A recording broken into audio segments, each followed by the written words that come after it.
Hello and welcome students, Gyanjyoti coaching সেন্টারের পক্ষ থেকে তোমাদের সকলকে আরো একবার স্বাগত। আজকে আমরা আলোচনা করব যে বিষয়টা নিয়ে, সেটা হলো আসোবেলস অ্যাডভান্স অর্গানাইজার মডেল। এটা কিন্তু তোমরা এক্সামের জন্য এই যে মডেলটা রয়েছে এটা কিন্তু খুব ভালো করে তোমরা পড়বে। চলো তাহলে আমরা আলোচনার বিষয়ে ফিরে আসছি। ক্লাস বা আলোচনার বিষয় শুরু করার আগে এই যে একখানা জায়গা রয়েছে যেটা কিন্তু প্রত্যেকদিন আমি তোমাদের সাথে শেয়ার করে থাকি, তো চলো সেটা আমরা একটুখানি ঝটপট দেখে নিচ্ছি।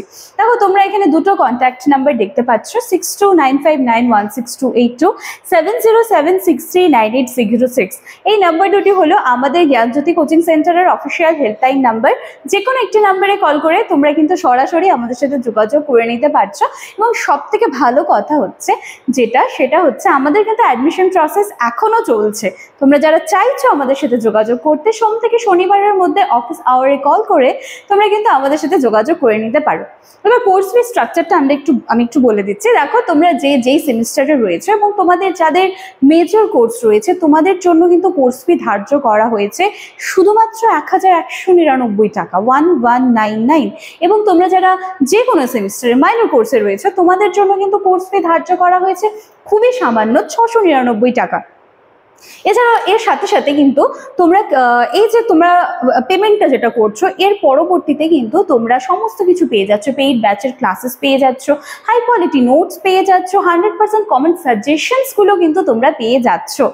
সেজন্য তোমরা যারা চাইছো আমাদের সাথে যোগাযোগ করতে, যে কোনো একটা নাম্বারে কল করে কিন্তু আমাদের সাথে যোগাযোগ করে নিতে পারো। চলো এবার আমরা আলোচনার বিষয়ে ফিরে আসছি। দেখো তাহলে কি বলছে এই জায়গাটা, দেখো বলছে ডেভিড আসোবেল ছিলেন একজন আমেরিকান মনোবিজ্ঞানী যিনি অর্থপূর্ণ শিক্ষণ বা যেই টার্মটার সাথে আমরা পরিচিত মিনিংফুল লার্নিং, ঠিক আছে, এই তত্ত্বের জন্য কিন্তু তিনি বিখ্যাত। তিনি বিশ্বাস করতেন যে শিক্ষণ তখনই কার্যকর হয় যখন নতুন জ্ঞান শিক্ষার্থীর পূর্ববর্তী জ্ঞানের সঙ্গে সংযুক্ত হয়। দেখো এই জায়গাটা ভালো করে দেখার আছে। তিনি কি বলতেন যে শিক্ষণ কখন কার্যকর হয়, যখন নতুন একটা জ্ঞান কি হচ্ছে শিক্ষার্থীর মধ্যে আগে থাকা কোনো একটা জ্ঞানের সাথে যখন সংযুক্ত হয়ে যাচ্ছে, ঠিক আছে, নতুন জ্ঞান শিক্ষার্থীর পূর্ববর্তী জ্ঞানের সঙ্গে সংযুক্ত হয়। ক্লিয়ার?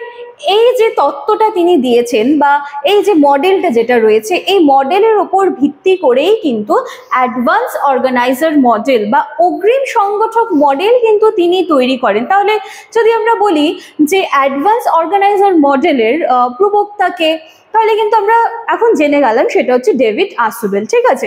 এবং তিনি কোন তত্ত্বের জন্য বিখ্যাত? তিনি কিন্তু মিনিংফুল লার্নিং এই তত্ত্বের জন্য কিন্তু তিনি বিখ্যাত। ক্লিয়ার? এবার চলে আসি আমরা পরবর্তী স্লাইডে। দেখো কি বলা হচ্ছে, অ্যাডভান্স অর্গানাইজার মডেল হলো এমন একটি টেকনিক বলতে পারি, এমন একটি শিক্ষণ কৌশল যেখানে নতুন পাঠ শুরু করার আগে শিক্ষক কি করবেন, শিক্ষার্থীদের একটি সারসংক্ষেপধর্মী সাধারণ ও সংগঠিত ধারণা কিন্তু প্রদান করে দেবেন। এবং সেটা কোথায় হচ্ছে, কোন সময় হচ্ছে, যেখানে নতুন কোনো একটা পাঠ শুরু করবে তো সেই শুরু করার আগে শিক্ষক শিক্ষার্থীদের কি করে দেয় যে একটা সারসংক্ষেপধর্মী একটা সাধারণ সংগঠিত ধারণা দিয়ে দেয়। ক্লিয়ার?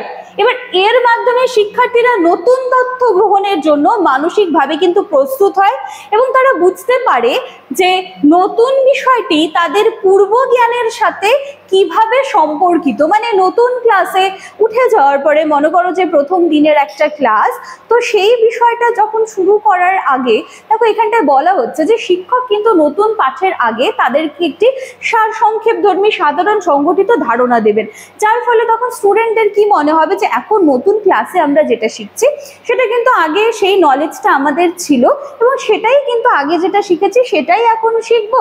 সেটা হচ্ছে তার সাথে কিন্তু পূর্ব জ্ঞানের সাথে সেটা কিভাবে এখন নতুনভাবে সম্পর্কিত সেই বিষয়টা কিন্তু তারা জানবে। আচ্ছা দেখো উদাহরণ দেখলে আমরা জিনিসগুলো ভালো বুঝতে পারি। কি বলা হচ্ছে যে শিক্ষক যদি বৃষ্টিপাতের ধরন পড়াতে চান তাহলে আগে জলচক্র সম্পর্কে সংক্ষিপ্তভাবে একটা আলোচনা করতে হবে এবং এটি একটি অ্যাডভান্স অর্গানাইজার হিসেবে কিন্তু কাজ করবে।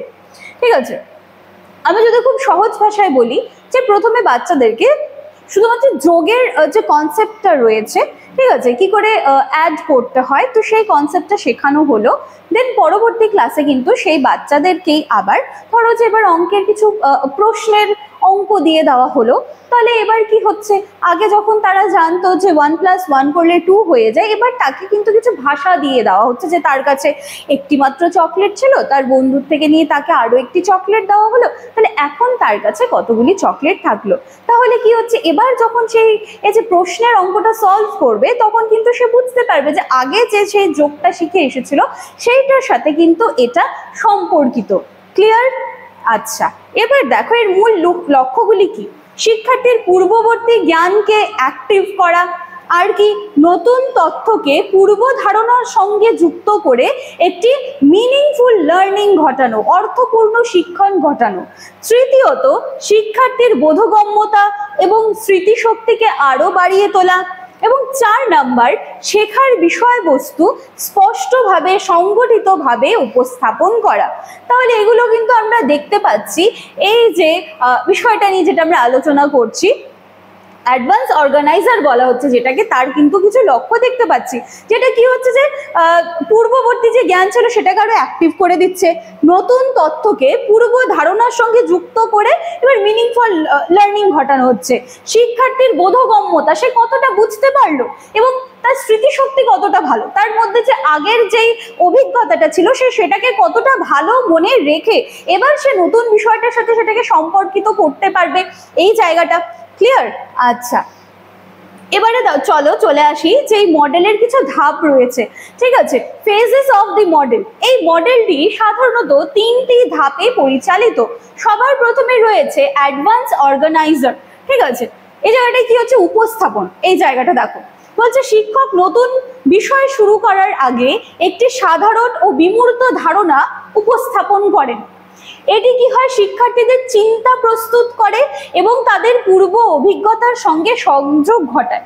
যেমন কি, সব প্রাণী খাদ্য গ্রহণ করে বেঁচে থাকে।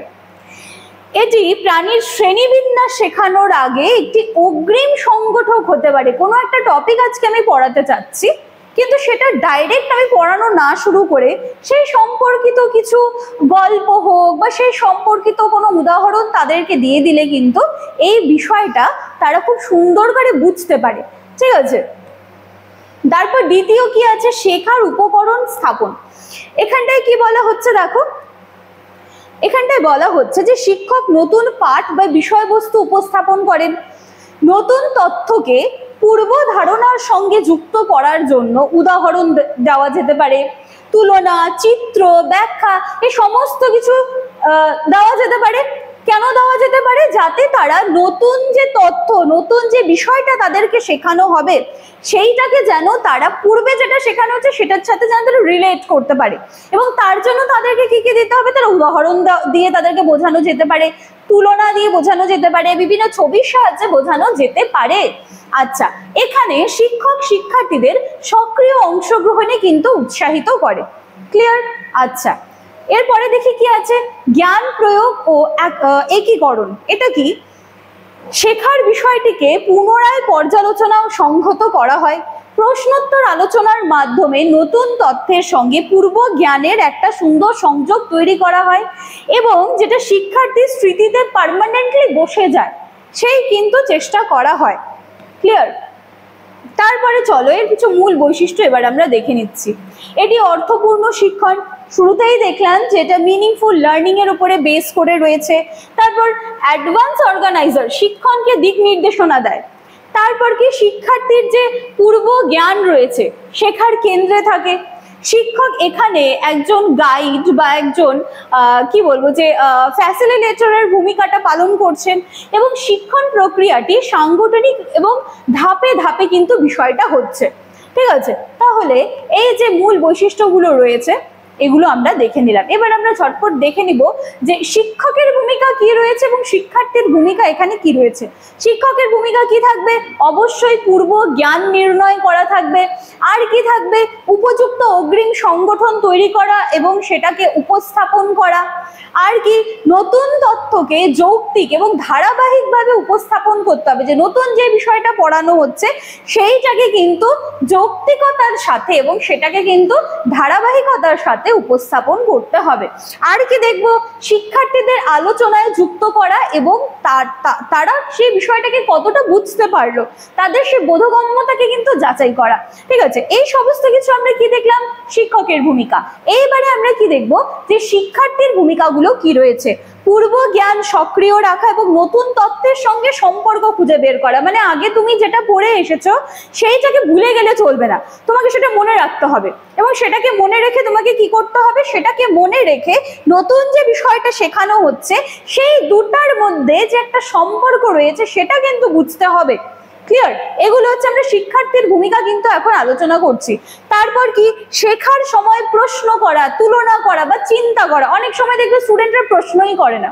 ঠিক আছে, তো এই যে প্রশ্ন করতে হবে, যে শিখতে গিয়ে আমি আগে কি শিখলাম, এখন একটা সেটার উপর বা সেরকম একটা কিছু শিখছি, তাহলে দুটার মধ্যে কি পার্থক্য করা যেতে পারে? দুটা কি একই, নাকি দুটার মধ্যে সিমিলারিটিস থাকলে কিছু পার্থক্য কি আছে? এরকম নানান ধরনের প্রশ্ন কিন্তু করতে হবে এবং যেটা কিন্তু শিক্ষার্থীর ভূমিকার মধ্যে পড়ে যায়। আচ্ছা, এরপরে কি? নিজের শেখা বিষয়গুলির মধ্যে সম্পর্ক নির্ধারণ করা। ঠিক আছে, এবার চলো এর কিছু সুবিধা এবং কিছু অসুবিধাও দেখে নিচ্ছি। শিক্ষার্থীর মনের যে ধারণা সেটা কিন্তু দীর্ঘস্থায়ী হয়, যে কনসেপ্টটা তৈরি হচ্ছে সেটা কিন্তু দীর্ঘস্থায়ী হয়। তারপর কি? নতুন বিষয় শেখা সহজ হয়ে যাচ্ছে এবং সেটা কিন্তু যথেষ্ট মিনিংফুল হচ্ছে। অবশ্যই মিনিংফুল হচ্ছে, কারণ সে আগে যেটা শিখেছিল এখন সে বুঝতে পারছে যে আগে আমি কি শিখেছিলাম, এখন আমাকে কি শেখানো হচ্ছে, দুটার মধ্যে কি কি সিমিলারিটিস রয়েছে বা সেইটাকে মনে করে আমি এটাকে আরো ভালো কি করে মনে রাখতে পারি। আর কি? পূর্ব জ্ঞান ও নতুন জ্ঞানের মধ্যে সংযোগ স্থাপিত হচ্ছে, জটিল ধারণাগুলিকে সহজভাবে বোঝানো যায় এবং শিক্ষণ প্রক্রিয়ায় মনোযোগ এবং আগ্রহ বৃদ্ধি পায়। তাহলে এগুলো তো আমরা দেখলাম আসুবেলস অ্যাডভান্স অর্গানাইজার মডেলের ভালো ভালো ভালো ভালো দিকগুলো। এবার দেখবো এর কিছু অসুবিধা বলতে পারো বা তার কিছু লিমিটেশনস বলতে পারো। কিরকম? দেখো, হচ্ছে শিক্ষককে ভালোভাবে পরিকল্পনা করতে হয়। এই ক্ষেত্রে পুরো বিষয়টাকে কিন্তু একটা প্ল্যানিং এর ব্যাপার রয়েছে, যার জন্য এই ক্ষেত্রে টিচারের একটু কিন্তু সময় সাপেক্ষ হয়ে যাচ্ছে বিষয়টা। দুর্বল শিক্ষার্থীদের জন্য অগ্রিম সংগঠক কখনো কখনো বিমূর্ত হয়ে যায়। দেখা যাচ্ছে যে তারা হয়তো আগের জিনিসটা মনে রাখতে পারছে না, এবার রিলেট করতে পারছে না, এরকম একটা প্রবলেম। তারপর সব বিষয়ের জন্য কিন্তু এই যে টেকনিকটা রয়েছে বা এই কৌশলটা রয়েছে সেটা কিন্তু অ্যাপ্লাই করা যাবে না। ক্লিয়ার? আচ্ছা, এবার আমরা একটু দেখে নিচ্ছি যে শিক্ষাক্ষেত্রে এটা কি কিভাবে প্রয়োগ করতে পারি। দেখো, এই মডেলটি বিশেষ করে বিজ্ঞান, সমাজ বিজ্ঞান, ইতিহাস বিষয় শেখানোর ক্ষেত্রে খুব এফেক্টিভ। একটু আগে আমি বললাম সমস্ত ক্ষেত্রে কিন্তু এই মডেলটা আবার ব্যবহার হবে না। তাহলে এবার দেখে নাও কোন কোন সাবজেক্টে তুমি এগুলো কাজে লাগাতে পারছো, বিজ্ঞান, সমাজ বিজ্ঞান, ইতিহাস, সমস্ত ক্ষেত্রে। আর কি? এটি শিক্ষার্থীদের কনসেপচুয়াল লার্নিং ও কগনিটিভ স্ট্রাকচার গঠনে যথেষ্ট সাহায্য করে, ধারণা গঠনে। ঠিক আছে, আধুনিক কনস্ট্রাকটিভিস্ট অ্যাপ্রোচের সঙ্গে এই মডেলের মিল রয়েছে, কারণ উভয়ই কিন্তু কি করে? শিক্ষার্থীর পূর্ব অভিজ্ঞতার উপর ভিত্তি করে শেখাকে কিন্তু মিনিংফুল করে। ক্লিয়ার? আচ্ছা, তাহলে এই ছিল কিন্তু আসুবেলস অ্যাডভান্স অর্গানাইজার মডেল, যেটা আমি কিন্তু আলোচনা করার চেষ্টা করলাম। আমি আশা করছি অল্প কিছু হলেও কিন্তু কনসেপ্ট আমি তোমাদের সাথে ক্লিয়ার করতে পারলাম। ভিডিওটি ভালো লাগলে তোমাদের ভ্যালুয়েবল কমেন্টসগুলো কমেন্ট সেকশনে রেখে যেতে ভুলবে না। দেখা হচ্ছে আবার নেক্সট দিনের ক্লাসে। Thank you.